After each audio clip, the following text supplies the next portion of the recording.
Sina Ryan Bang, Jong Hilario, at Vong Navarro ay sikat na mainstays ng Philippine noontime variety show na It's Showtime, na kilala sa kanilang close friendship at nakakatawang on-screen chemistry. Alamin natin ang kanilang bahay, sasakyan, negosyo, net worth at marami pang iba. Si Jong Hilario ay isang mahusay na Pilipinong aktor, dancer, TV host, at politiko na kilala sa kanyang Sample King na katauhan sa It's Showtime. Siya ay matagal ng Makati City Councilor, 1st District, isang champion dancer sa Street Boys, at isang accomplished academic na nakakuha ng Political Science degree, magna cum laude, at Masters in Public Administration na may pinakamataas na merits. Si Vong Navarro ay isang kilalang Pilipinong aktor, dancer, host, at komedyante, na kilala bilang isang long-time host ng It's Showtime at miyembro ng dance group na Street Boys. Siya ay kilala bilang isang hari ng dance floor. Naglabas siya ng mga music hits kabilang ang Tutoy Bibo at Pamela. Siya ay kinilala bilang ang Southeast Asian Premier Business and Achievement Award 2024's Premier Male TV Host of the Year.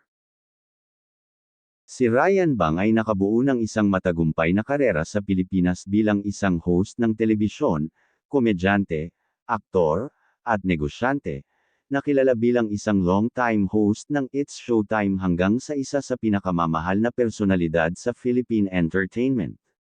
Isa siya sa iilang Korean expatriates na nakamit ang pangmatagalang pangunahing tagumpay sa negosyo ng palabas sa Pilipinas, na kadalasang binibigyang kredito para sa kanyang kakayahang pag-ugnayin ang dalawang kultura.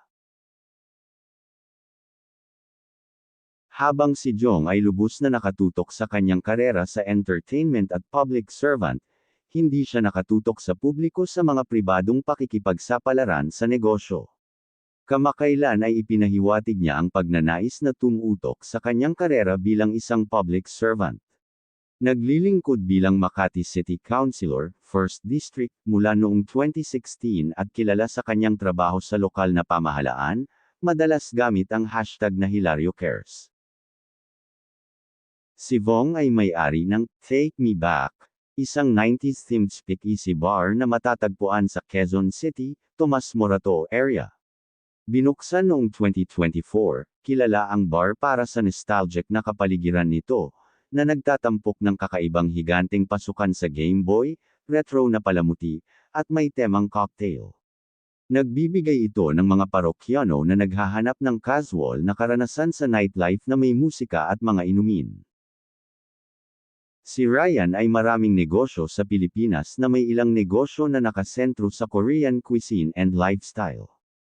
Kabilang sa kanyang mga pangunahing pakikipagsapalaran ang tunay na Korean fine dining restaurant na Paldo sa Quezon City, isang casual na fine dining Korean restaurant na tumutuon sa mga tradisyonal na pagkain mula sa 8 probinsya ng South Korea. Ang Korean rice dish resto chain na Dukop, isang negosyong dalubhasa sa abot-kayang Korean rice dish, na bukas para sa franchising.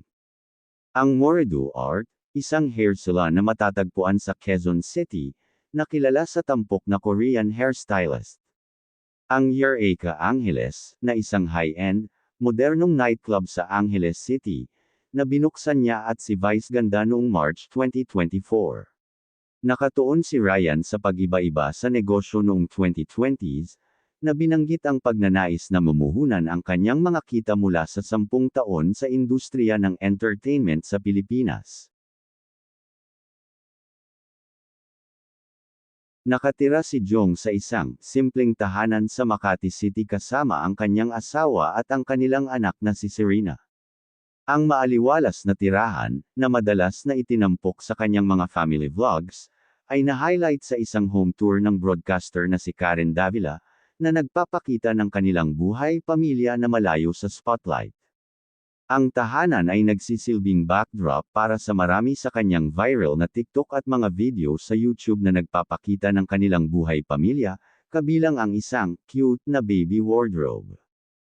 Namuhunan si Jong sa kanyang mga kinita sa iba't ibang asset, kabilang ang mga kotse na kabilang ang Jet RT2. Ang mga detalye sa mga partikular na modelo ng ibang kotse o brand ay hindi nakadetalye sa publiko, ngunit ipinakita niya ang kanyang tagumpay sa pamamagitan ng mga pamumuhunang ito. Ang bahay ni Vong ay isang modern, stylish residence na nagtatampok ng natatanging two-floor walk-in closet. Ang tahanan, na nagha-highlight sa kanyang personal na espasyo at koleksyon ng damit, ay dinisenyo na may modernong aesthetic, na nag-aalok ng isang sulyap sa kanyang pribadong buhay. Isa sa mga pinag-uusapang tampok ng kanyang tahanan ay ang kanyang napakalaking, two-story closet, kung saan makikita ang kanyang malawak na koleksyon ng mga damit, sapatos, at accessories. Ang bahay ay dinisenyo para sa parehong comfort at estilo, na sumasalamin sa kanyang personal na panlasa at tagumpay sa industriya ng entertainment. Ang mga sasakyan ni Vong ay madalas na nagiging usap-usapan dahil sa kanyang mahabang karera sa showbiz. Ipinakita niya ang isang cargo vehicle na napundar niya matapos ang mahigit 22 taon sa industriya. Nakita rin siya kamakailan na nagmamaneho ng Jet RT2, na nagpapakita ng kanyang estilo sa pagbiyahe. Mayroon din siyang customized, second-hand na artista van na ni-renovate niya para magmukhang bago at maluho. Madalas itong ginagamit sa trabaho, inilalarawan bilang maaliwalas at personalized para sa kanyang comfort sa mahabang araw ng shooting. Mayroon din siyang gray metallic Land Cruiser, ayon sa Top Gear Philippines Buyer's Guide. Ang presyo ng 2022 model ng Toyota Land Cruiser ay mula 5.2 milyon pesos hanggang 5.7 milyon pesos. Bagamat pribado si Vong sa kanyang mga personal na sasakyan, ang mga ito ang pinakabagong naiuulat na konektado sa kanya. Ipinakita ni Ryan ang kanyang unang personal na condo unit sa isang blog noong May 2025, na minarkahan ng isang makabuluhang milestone sa kanyang karera. Ang condo ay gumaganap bilang kanyang personal na espasyo, habang siya rin ay nagbigay ng isang hiwalay na condo sa kanyang ina sa South Korea.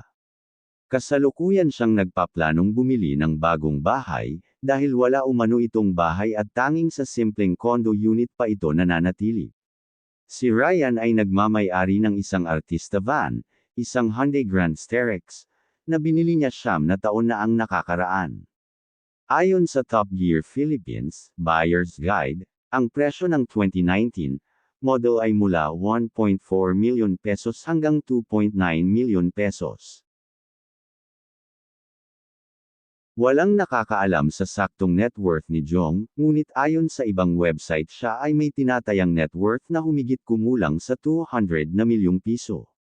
Nagkakaroon siya ng kita sa pamamagitan ng matagal na niyang panunungkulan bilang host sa It's Showtime, acting roles, at ang kanyang posisyon bilang Makati City Councilor.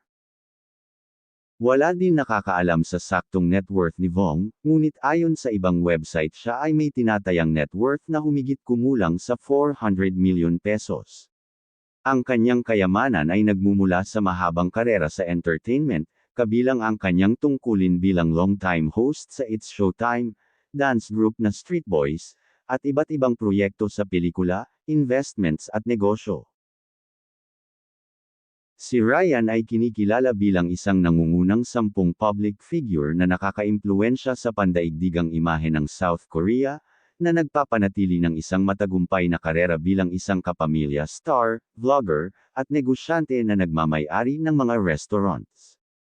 Bagamat hindi opisyal na ibinunyag ang mga partikular na halaga ng kanyang net worth para sa 2026, ang kanyang kayamanan ay nagmumula sa mga pag-endorso, palabas sa TV, digital na content, host sa It's Showtime, at mga negosyo at investments.